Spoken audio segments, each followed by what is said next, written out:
આજે તો મિત્રો હું સવારે 7 વાગે ઉઠીને બીએના પેપરનું વાંચવા લાગ્યો. A few moments later. જેમાં મિત્રો મારું નામ છે યશ. તો આજે છે મિનિમમ ડે 13. તો ચાલો ઊંઘની શરૂઆત કરીએ. તો અત્યારે વાગી છે સવારના 8:45. તો આપણે જઈએ સ્કૂલે. અત્યારના વાગ્યા છે મિત્રો 12 ને હું આવી ગયો છું સ્કૂલેથી ઘરે ને આપણને લાગી ગઈ છે ફૂલ ભૂખ. रहा नहीं जाता. મિત્રો આપણે બેસી ગયા છીએ જમવા. જમીને મળીએ.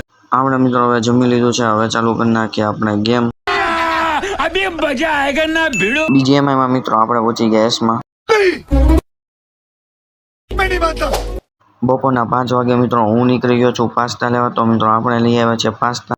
चलो भाई देखो अब मैं क्या करता हूँ. આપણે બાફી નાખ્યા છે મિત્રો પાસ્તામાં મિત્રો ડુંગળી, સોસ, ટમેટો સોસ અને કોબી નાખવામાં આવશે. તો સૌ પ્રથમ આપણે લીલી ચટણી નાખીએ, પછી એમાં ડુંગળી, કોબી, ટમેટો સોસ અને મિક્સ કરી નાખીએ. હવે તેના પર મિત્રો આપણે નાખી દઈએ પાસ્તાનો મસાલો. આપણા પાસ્તા થઈ ગયા છે મિત્રો રેડી. કોને કોને પાસ્તા ભાવે છે તે કોમેન્ટ બોક્સમાં પાસ્તા લખી નાખે. તો મિત્રો આપણે કરી લઈએ ટેસ્ટ. તો મિત્રો સારા હતા પાસ્તા. તો મિત્રો આજનો વ્લોગ તમને પસંદ આવે તો મિત્રો લાઈક, શેર એન્ડ સબસ્ક્રાઈબ કરી દેજો.